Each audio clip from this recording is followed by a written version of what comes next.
اللہ کریم نے محبوب جیسا دوسرا بنایا کوئی نہیں. سمجھنی ہے بات آپ نے. حضور میں شک کوئی نہیں پر ابو جہل نے شک کیا. نبی پاک میں شک کوئی نہیں پر ابو لہب نے شک کیا. حضور میں شک کوئی نہیں پر عتبہ عتیبہ شیبہ ان کا شک آخر تک نہیں گیا. حالانکہ حضور میں کوئی شک دور کرانے بھی آئے تو شک نہیں گیا. ایک دفعہ نہیں کئی دفعہ, درجنوں دفعہ, بیسیوں دفعہ. ایک ابو جہل کو لے لیں, دماغ میں شک تھا حالانکہ حضور میں کوئی شک نہیں. ایک دن آگے کہنے لگا کہ بتائیے میری مٹھی میں کیا ہے. تو نبی پاک صلی اللہ تعالی علیہ وسلم نے فرمایا اگر میں نے بتا دیا, کہنے لگا اگر آپ نے بتا دیا تو میں کلمہ پڑھ لوں گا. حضور نے فرمایا میں نے بتا دینا ہے پر تو نے کوئی نہیں پڑھنا, میں بتا دینا ہے. کہا بتائیے. تو حضور نے فرمایا چل سودا کر لیتے ہیں, اگر جو تیری مٹھی میں ہے وہی بتا دے پھر تیرا کیا خیال ہے. تو نبی پاک صلی اللہ تعالی علیہ وسلم نے کہا کیا بھئی ابو جہل کی مٹھی میں؟ تو اس کی مٹھی میں کنکر تھے, کنکروں نے کلمہ پڑھنا شروع کر دیا. جب کنکروں نے کلمہ پڑھا, پتھر تھے وہ, انہوں نے کلمہ پڑھا. ابو جہل نے وہ کنکر زمین پہ پھینک کے کہنے لگا اوہو تیرا جادو تو پتھروں پہاڑوں پہ بھی چلتا ہے. اب جملہ کہنے لگا ہوں سمجھ لینا. ابو جہل گوشت کا آدمی تھا, کنکر پتھر تھے, پتھر کلمہ پڑھ گئے. گوشت پوشت کا آدمی تھا پر کلمہ, کیونکہ یہاں کیا تھا شک, اس نے آگے نہیں بڑھنے دیا. گوشت پوشت کا شخص ہو کے پتھروں سے آگے نکل نبی پاک صلی اللہ علیہ وسلم کی خدمت میں آیا. بلکہ وہ جو یہودی والی روایت ہے اس کے پس منظر میں بھی بعض محدثین نے لکھا ہے, اس کو بھی اسی نے بھیجا. کہنے لگا جاؤ نبی پاک سے جا کے کہو اگر وہ درخت آپ کا کلمہ پڑھے تو میں بھی پڑھ لوں گا. درخت, اب درخت ہوتے تو جاندار ہیں پر کلمے تو کوئی نہیں نہ پڑھتے. درخت سے بھی تو انسانوں سے کلمہ پڑھنے کی بات, اگر درخت پڑھے تو میں پڑھ لوں گا. نبی پاک صلی اللہ علیہ وسلم دور بیٹھے تھے, درخت دور تھا. اور امام سیوطی علیہ رحمہ نے لکھا ہے درخت بھی کیکر کا تھا. نبی پاک صلی اللہ علیہ وسلم نے فرمایا اس یہودی سے کہ تو جا کے درخت کو کہہ کہ تجھے نبی پاک بلاتے ہیں. فرمایا میں گیا تو پھر تم نے کہنا جادو کر کے بلایا ہے.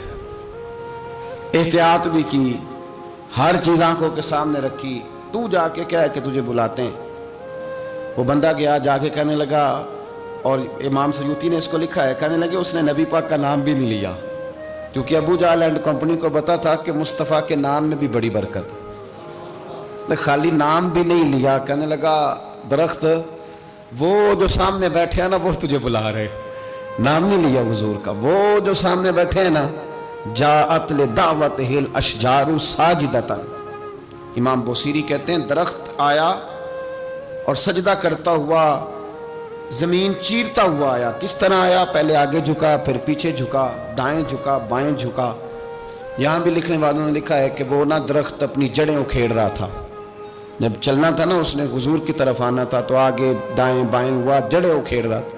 لیکن ہمارے استاد جب ہمیں یہ روایت پڑھایا کرتے تھے تو کہتے تھے جڑیں نہیں اکھیڑ رہا تھا. جب اس نے سنا مجھے نبی پاک نے بلایا تو اسے وجد ہو گیا تھا, وہ جھومنے لگ گیا تھا, جھوم رہا تھا. حضور نے مجھے بلا لیا, جاءت لدعوتہ الاشجار ساجدۃ. تو درخت آیا, اس نے آ کے نبی پاک کو سجدہ کیا. لکڑی کا بنا ہوا درخت ہے, سجدہ کیا. سجدہ کرنے کے بعد درخت اٹھا اور اٹھ کے اس نے نبی پاک کا کلمہ پڑھا. وہ جس کو ابو جہل نے بھیجا تھا نا یہودی, وہ درخت کی حالت دیکھ کے کلمہ پڑھ گیا. وہ کلمہ پڑھ گیا, لیکن یہی بے ایمان کہنے لگا اوئے ہوئے ان کا تو درختوں پہ بھی جادو چلتا ہے. لا ریب فی, شک قرآن پاک میں, لیکن اگر بندے کے دماغ میں ہو اس کا علاج ہے کوئی, ادھر ہی شک بیٹھ جائے. بھئی سادی مثال دیتا ہوں کہ سامنے دیوار صاف ہو لیکن گرد اگر آئینے پہ پڑی ہو, دیوار صاف کرنی چاہیے کہ اینک کا شیشہ صاف کرنا چاہیے؟ ساری زندگی لوگ دیوار صاف کرتے گزار دیتے, ساری زندگی تراش خراش کرتے گزار, اپنی مرضی کی پینٹنگ کرتے گزار دیتے ہیں, پر اپنی آنکھ کی پتلی صاف نہیں کرتے. آنکھ کی پتلی صاف نہیں کرتے. کسی نے حضرت رومی سے کہا تھا حضور دنیا میں کوئی اچھا ملتا نہیں. فرمانے لگے تھوڑا رونا شروع کر تاکہ تیری پتلیاں وضو کر لیں, وضو کر لیں. وہ انہیں پتہ چل جائے کہ کتنے صاف ستھرے لوگ دنیا میں پائے جاتے ہیں. تو بھائی شک. ابو جہل پھر آ گیا, کہنے لگا اگر آپ چاند کے 2 ٹکڑے کر دیں تو میں کلمہ پڑھنے کو تیار ہوں.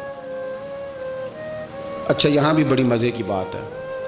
اللہ نے پہلے کہہ دیا نبی پاک کو کہ ان الذین کفروا سواء علیہم انذرتہم ام لم تنذرہم لا یؤمنون، محبوب یہ جن کی قسمت میں کفر ہے نا، آپ انہیں ڈرائیں چاہے نہ ڈرائیں، یہ ایمان نہیں لائیں گے۔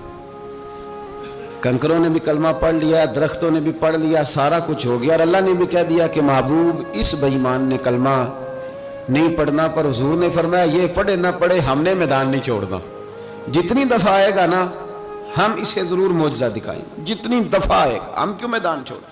آگے کہنے لگا جی اگر چاند کے 2 ٹکڑے کر دیں تو اقتربت الساعۃ وانشق القمر، تو نبی پاک صلی اللہ علیہ وسلم نے انگلی کا اشارہ کیا، چاند 2 حصوں میں بٹا۔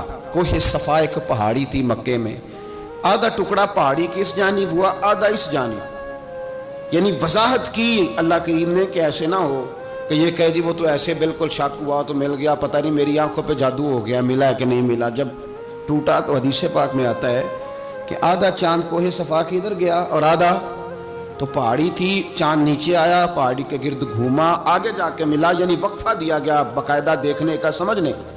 پوری دنیا میں جتنے لوگ اس وقت چاند دیکھ رہے تھے، ہندوستان تک روایتوں میں ملتا ہے کہ لوگوں نے گواہی دی کہ ہم نے چاند ٹوٹتے دیکھا ہے۔ زمانہ مان گیا، لوگوں کی چیخیں نکل گئیں، لوگ قدموں میں گر گئے، پر وہ جس کے دماغ میں شک تھا نا وہ نہیں مانا، شجر و حجر پہچان گئے، پر انسان کی نظروں میں شک ہی رہا۔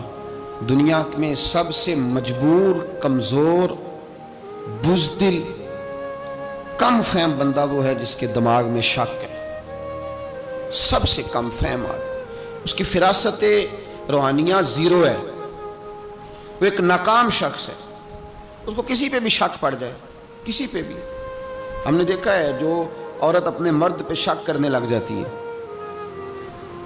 اس گھر کا کوئی علاج ہی نہیں ہوتا۔ جو شکوہ کرتی ہے روٹی کا، پیسوں کا، وہ کسی دور میں مسئلہ اس کا حل ہو جاتا ہے۔ جو نافرمان ہوتی ہے اس کا بھی مسئلہ کسی نہ کسی زمانے میں حل ہو ہی جاتا ہے۔ یہ جس کو شک پڑ جاتا ہے نا، شک، اس کا مسئلہ قیامت کی صبح تک حل نہیں ہوتا۔ اگر مرد کو شک پڑ جائے اس کا مسئلہ بھی کبھی زندگی میں دوبارہ حل، یاد رکھیں۔